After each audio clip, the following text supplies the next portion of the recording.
Halo, kedengaran nggak suara bang? Kedengaran aja bang. Aduh, Ya. Maaf lu lah, mereng Bang. sini anu aja bang. Biar aja gini. Atau lurus jagin HP-nya, sakit. Nah, pas di setengah dadakan aja lah. Nah, oke. Baik, sini ya bang, mulai aja ya. Nanti assalamualaikum warahmatullahi wabarakatuh. Waalaikumsalam bang. Ya. Kemarin udah abang hubungin kemarin kan, yang permasalahan yang kamu hadapi kan geografi nggak? Kira-kira, benar kan? Bagian mana itu kemarin? Iya, Yang mana itu? bagian bab pertama. Apa yang lagi ulun semalam?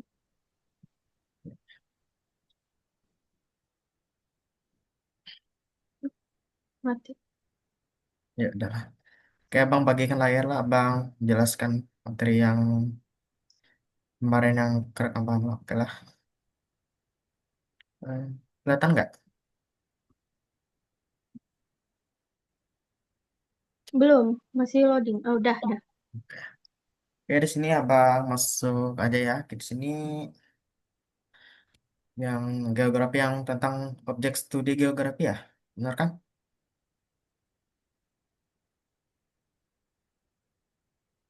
Benar-benar. Oke, di sini abang mulai aja ya. Assalamualaikum warahmatullahi wabarakatuh. Waalaikumsalam warahmatullahi wabarakatuh. Oke, baik di sini abang menjelaskan ya materi yang kemarin. Sini abang mulai dari pertama itu sejarah geografi itu. Sebagai ilmu pengetahuan, geografi berkembang dari masa ke masa, di mana dalam hal ini dikategorikan ke dalam 5 tahap perkembangan. Sejarah geografi itu dimulai dari geografi klasik yang berkembang di abad, sekitar abad 6 sampai 1 sebelum Masehi, geografi abad pertengahan, dan Renaissance, geografi modern, geografi akhir abad 19 dan awal abad 20, dan geografi mutakhir. Oke, di sini objek geografi itu setiap disiplin ilmu memiliki objek yang menjadi bidang kajiannya. Objek di bidang ilmu tersebut berupa objek material dan objek formal. Objek material ini berkaitan dengan substansi materi yang dikaji, sedangkan objek formal berkaitan dengan pendekatan cara pandang yang digunakan dalam menganalisa substansi objek material tersebut. Nah, objek material geografi ini abang jelaskan lagi ya. Terdapat beberapa 4 komponen besar yaitu litosfer itu berkaitan misalnya batuan, tanah, dan bentuk permukaan bumi. Yang kedua hidrosfer berkaitan dengan air. Yang ketiga itu atmosfer itu berkaitan dengan udara, misalnya tuh cuaca harian ya. Dan yang terakhir biosfer berkaitan dengan makhluk hidup atau misalnya botani itu tumbuhan dan zoologi itu hewan. Oke, masuk saja di sini objek material. Antara bidang ilmu yang satu dengan bidang ilmu yang lain dapat memiliki substansi objek yang sama atau hampir sama. Objek material ilmu geografi berkaitan dengan lahan fisik dan bentang lahan manusia. Objek material geografi adalah fenomena geosfer yang dan antroposfer. Oke, selanjutnya objek formal. Objek formal itu geografi pendekatan antara pendekatan cara atau sudut pandang yang digunakan dalam memahami objek material. Dalam konteks itu, geografi memiliki sudut pandang spesifik yang membedakan dengan ilmu lain, yaitu yaitu POP atau sudut pandang ke ruangan, yang kedua sudut pandang ke lingkungan, dan yang ketiga sudut pandang ke wilayahan, dan terakhir sudut pandang waktu objek formal yang dipelajari dari segi perkembangan dari periode dan periode. Maaf, periode waktu atau perkembangan dan perubahan dari waktu ke waktu. Oke, di sini contoh bagian studi objek formal itu kita bisa lihat ini yang poin pertama itu keruangan yaitu ada yang alami dan manusiawi, yaitu kawasan iklim, kawasan bentang alam, dan kawasan air. Yang kedua manusiawi, kawasan budaya, kawasan penduduk, dan kawasan administrasi. Dan di sini nextnya hubungan timbal balik itu ada tiga, gerakan pendudukan, gerakan penduduk. Misal ini ada migrasi, mobilitas, interaksi sosial. Yang kedua itu daerah pemukiman, yaitu permukiman desa dan permukiman kota. Dan mata pencahariannya itu ada pertanian, perdagangan, peternakan, kehutanan, industri, dan perkebunan. Next, di sini berdasarkan cara pandang objek formal 5W plus 1H itu yang pertama what apa, yaitu untuk mengetahui jenis fenomena alam yang terjadi. Yang kedua, when itu kapan, untuk mengetahui waktu terjadinya fenomena alam. Yang ketiga itu di mana, untuk mengetahui tempat fenomena alam yang berlangsung. Dan keempat, why, mengapa untuk mengetahui penyebab terjadinya fenomena alam. Dan maaf ya ini salah ini, harusnya lima ini. Untuk mengetahui objek, subjek atau pelaku yang menyebabkan terjadinya fenomena alam. Dan yang terakhir, how, bagaimana. Untuk mengetahui proses terjadinya fenomena alam tersebut. Oke, di sini next kita ke aspek geografi. Keterkaitan geografi dengan disiplin ilmu lain dapat dibedakan berdasarkan aspek-aspek geografi. Aspek geografi terbagi menjadi dua kelompok, yaitu aspek fisik dan aspek sosial. Yang, oke, kita masuk ke poin satu, yaitu aspek fisik.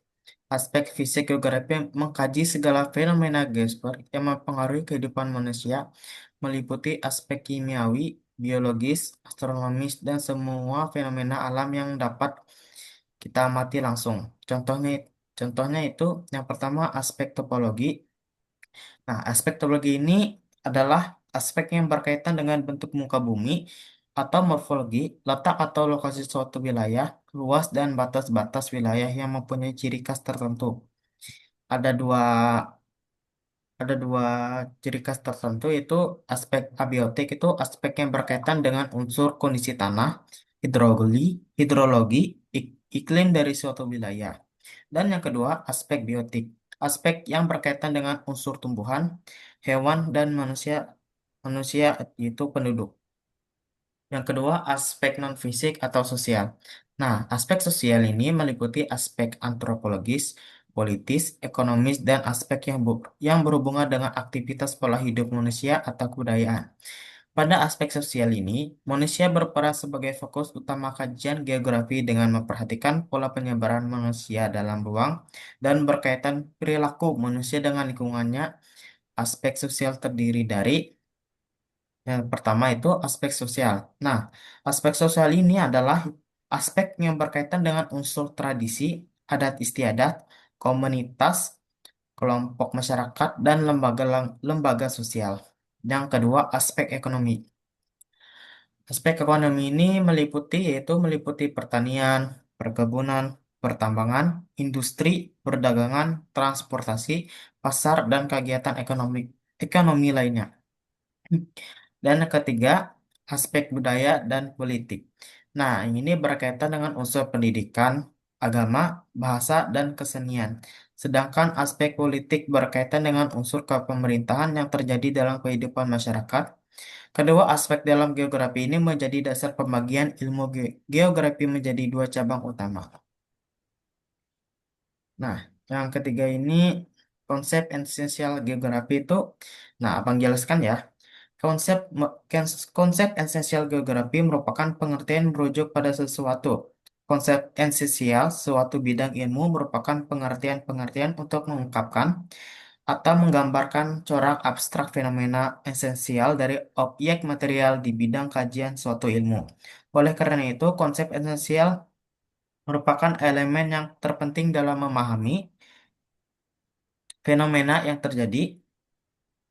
Dalam geografi dikenali sejumlah konsep esensial sebagai berikut. Yang pertama itu lokasi. Ini ada dua konsep esensial. Lokasi itu ada lokasi absolut. Nah, lokasi absolut itu letak atau tempat yang dilihat dari garis lintang dan garis bujur atau garis astronomis. Lokasi absolut ini keadaannya tetap dan tidak dapat berpindah letaknya. Contohnya, Indonesia terletak di antara 60 LU sampai 110 LS dan 950 Barat Timur sampai 1410 Barat Timur. Atau BT ya. Terus setelah saya salah sebut. Oke, yang next, yang lokasi relatif. Nah, lokasi relatif ini letak atau tempat yang dilihat dari daerah lain di sekitarnya. Lokasi relatif ini dapat berganti-ganti sesuai objek yang ada di sekitarnya. Contohnya, inilah Kota Magelang yang terletak di sebelah utara kota Yogyakarta. Dan next, jarak. Nah, jarak ini ada dua juga ya, jarak mutlak dan jarak relatif. Jarak mutlak ini adalah jarak mutlak adalah suatu ruang atau sela antara dua lokasi yang digambarkan atau dijelaskan melalui ukuran panjang dalam satuan ukuran meter, kilometer, dan sebagainya. Jarak mutlak ini merupakan jarak yang tetap dan tidak dapat berubah sama seperti yang lokasi absolut tadi ya. Nah, contohnya ini jarak antara kota Palembang dan Bandar Lampung sejauh 400 kilometer. Dan jarak relatif. Nah, jarak relatif ini adalah ruang atau sela antara dua lokasi yang dinyatakan dalam lamanya perjalanannya atau waktu. Misalnya, jarak tempuh Jakarta ke Surabaya itu selama 12 jam melalui perjalanan darat, misalnya kendaraan roda 4. Next, kedua morfologi. Nah, morfologi ini konsep yang berkaitan dengan bentuk permukaan bumi secara keseluruhannya. Misalnya dataran rendah, dataran tinggi, pegunungan, lembah, dan sebagainya. Contoh, Dieng merupakan daerah dataran tinggi di Jawa Tengah. Nah, yang selanjutnya keterjangkauan. Nah, keterjangkauan ini jarak yang mampu dicapai dengan maksimum dari suatu wilayah ke wilayah lainnya. Keterjangkauan tidak hanya tergantung pada jarak, tetapi juga terkandung pada sarana dan prasarana penunjang. Contoh, harga tanah di daerah yang dekat jalan raya lebih tinggi dibandingkan harga tanah di daerah yang jauh dari jalan raya. Yang kedua, next, poin kelima itu pola. Pola itu adalah bentuk, struktur, dan persebaran fenomena atau kejadian di permukaan bumi, baik gejala alam maupun gejala sosial. Contohnya itu pemukiman penduduk yang berada di sekitar aliran sungai akan mengikuti pola aliran sungai. Dan next, poin selanjutnya itu aglomerasi. Aglomerasi ini adanya suatu fenomena yang mengelompok menjadi satu bentuk atau struktur. Contohnya itu Tangerang merupakan daerah kawasan industri yang dikenal sebagai sebutan kota seribu pabrik. Next, nilai kegunaan. Nilai kegunaan ini konsepnya yang berkaitan dengan nilai guna suatu wilayah yang dapat dikembangkan menjadi potensi menunjang perkembangan suatu wilayah. Contohnya dataran aluvial dimanfaatkan untuk daerah pertanian karena tanahnya yang subur. Next, interaksi atau interdependensi. Nah, untuk ini konsep yang menunjukkan keterkaitan dan ketergantungan satu daerah dengan daerah lain untuk saling memenuhi kebutuhannya. Contohnya, pasar di kota pasar di kota membutuhkan pasokan bahan mentah seperti sayuran dan buah-buahan dari desa. Yang selanjutnya, diferensiasi area. Diferensiasi area ini adalah konsep yang membandingkan antara dua wilayah menunjukkan adanya perbedaan antara satu wilayah dengan wilayah lain karena tiap wilayah lain memiliki karakteristik khas yang masing-masing. Contohnya, masyarakat di daerah pegunungan cenderung menggunakan pakaian yang tebal, berbeda dengan masyarakat yang tinggal di pesisir pantai yang lebih sering menggunakan pakaian yang tipis. Karena mungkin ini perbedaan suhu ya. Nah, dan terakhir itu keterkaitan ruang. Nah, keterkaitan ruang ini adalah konsep yang menunjukkan tingkat keterkaitan antara wilayah dan mendorong terjadinya interaksi sebab dan akibat antara wilayah. Contohnya, Jakarta sering digenangi banjir akibat hujan di daerah Bogor. Nah, kesimpulannya itu adalah objek kajian geografi memiliki objek material dan objek formal. Objek formal meliputi semua fenomena geosfer, sedangkan objek formal adalah cara pandang yang digunakan untuk menganalisis objek material tersebut. Yang kedua, aspek geografi terdiri dari aspek yang mengkaji tentang gejala yang terdapat pada bentang alam, meliputi aspek topologi, aspek abiotik, dan aspek biotik.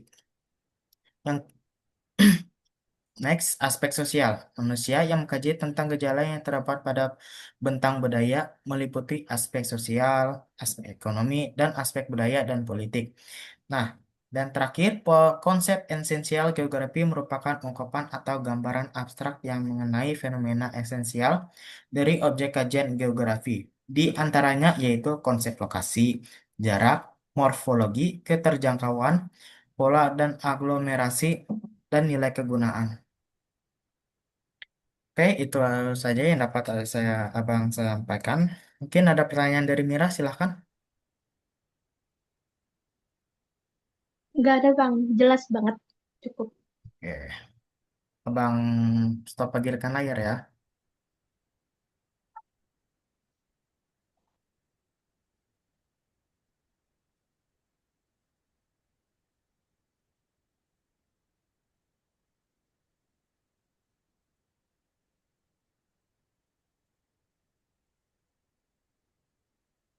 Taruh.